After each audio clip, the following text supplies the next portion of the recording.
So it's an unintrusive way to herd the buyers together to create a market. If you, yeah.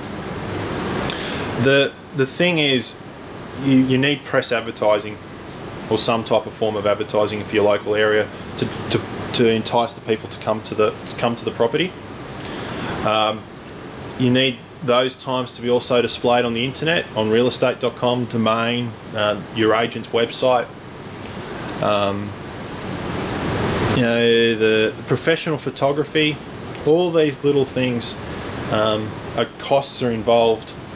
And I get asked a lot of the times, oh, why doesn't the agent pay for it? Well, the simple thing is, and I'll probably, you know, if I can just get sidetracked for a second, is that the simple thing is, and the simple answer is, what we find is if you go to a mechanic to get your car serviced and you need the filters and the spark plugs changed, the quote doesn't include the parts. It's parts and labour. And that's exactly what the advertising is. That's the labour part. I mean, that's the parts part of the puzzle of selling your home. So, does that answer your question about the costs? Not specifically. Okay. Look, the most we've here at PRD we have about 4,500 people on our database at the moment, and we offer a buyer matching service, which is something unique. And what we do with the buyer matching services, and I went through at the moment, and there's 279 people on our database at the moment who have to buy within the next 6 weeks. The people that it could be a range of different properties, obviously from the bargain basement right up to the top of the range. But what these people are trying to look at the moment is value, and they respond to first things like emails and SMS. We'll invite them to property previews to come to your home and have a look first off. These are the things, and what we offer that no one else can do in the area. We offer tailor-made marketing plans, and we have a large referral network. These are the things that you need to be talking to your agent about when you're sitting down and doing the listing presentation, is understanding exactly where they sit and what's going on. Presentation is the key. Sort the merchandising. Look at the painting. Look at the bathrooms. Look at the carpet and so forth. The first thing you should do when you're looking to sell your home is go shopping. Go get your groceries. Drive your car up, don't park it in the garage, leave it out the front. Walk as if you're going to an open home about your house. Turn the key, walk in and go, oh, well, what is wrong with it? Does the painting need been doing? Are the bathrooms in disarray? Are the carpets a bit drab? You know, all these little presentation things affect what people will do. Because at the end of the day, if someone needs to change something, they'll add a zero to what it costs. So if you know, for argument's sake, you need a new bathroom and it may cost you, say, $5,000 to do the bathroom up, instantly it becomes, say, $15,000 or $50,000, or, you know, it becomes too big for them. You know, if we can work around it so it's an inviting environment, then that's always helpful. Remove and declutter it. Open up as much as possible. So if you've got a property where, you know, it's like the elephant in the room, it may be a really large table right smack bang in the dining room, and you have to sort of scamper around the edges to get through it.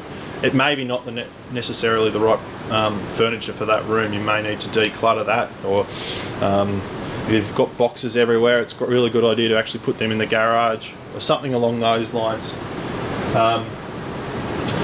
One thing that I always find when talking to people is make sure that the entrances are clear and present really well, because that's the first impression that you get, is the driveways, the entrance into the home.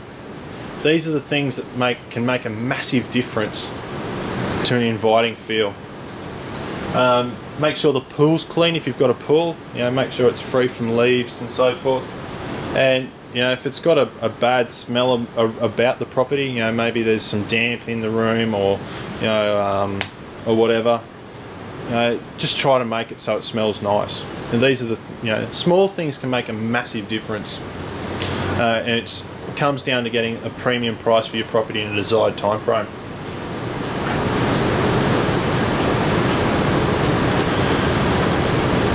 Choose the best agent and company to work with you. Choose an agent that will listen to you. Choose a company that comes to you with a different solution. Work with people that you feel comfortable with, that you can relate to. These are the things, not necessarily the one that offers you the highest price, because inevitably they might be the people that are actually looking just to get it and then knock you down. Look for the solution. Use someone who's comfortable with you. If it's a LJ Hooker or a McGrath or Professionals or Century 21 or PRD, for argument's sake. Find someone who understands and really gets where you're at and understands the market. That's probably the most important thing that you really need to look for in the agent, and that'll make a massive difference when you're going through the process. Ladies and gentlemen, this is always a question that I always like to ask the crowd, because as agents we can get so tied up in what we think's right. But what do you want from an agent when looking to sell your home?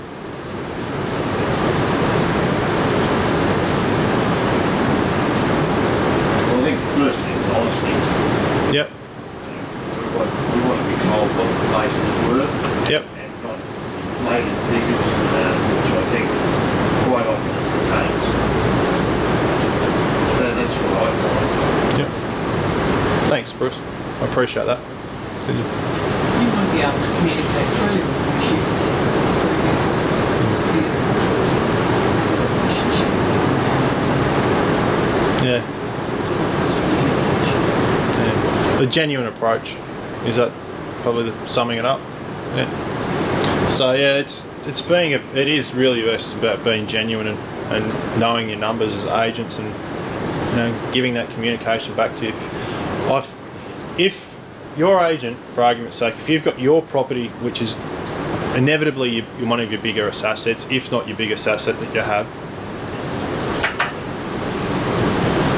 and then you're paying them a rather large royalty at the end to put a sold sticker up and find a property. If you're not hearing from them on a weekly basis via communication, might be in the written form and also a phone call, well, sack them, get rid of them. Move on to someone else who actually cares. That's probably the biggest thing that we find, is the lack of communication when choosing an agent. They love you for the first 3 weeks, and then it's just all becomes too difficult. And that's what we find through our feedback and our thing, is when choosing an agent. But the most importantly, a thing I can offer to the people here tonight, is that if you're not getting that communication, you're not getting that feedback, we'll then sack them and move on to someone who can. That's probably if you can take that out of it. Well, most exclusive agency agreements last for 90 days, and if you're that disgruntled with them, just ask them to tear it up, because the relationship's going to end bad. It's in no one's best interest. If you're for argument's sake, if there's a conflict within our relationship, if we're to work together, well then there's no winning involved here. 21 days is critical. Yeah. Sales, so that's the time. Yeah, exactly right. So it's through the whole thing. Our whole business is built on relationships and referral-based business. If you've had a great experience with us and you tell 10 people, it's just that, it's like the Google effect. Google have only really marketed to one campus in America.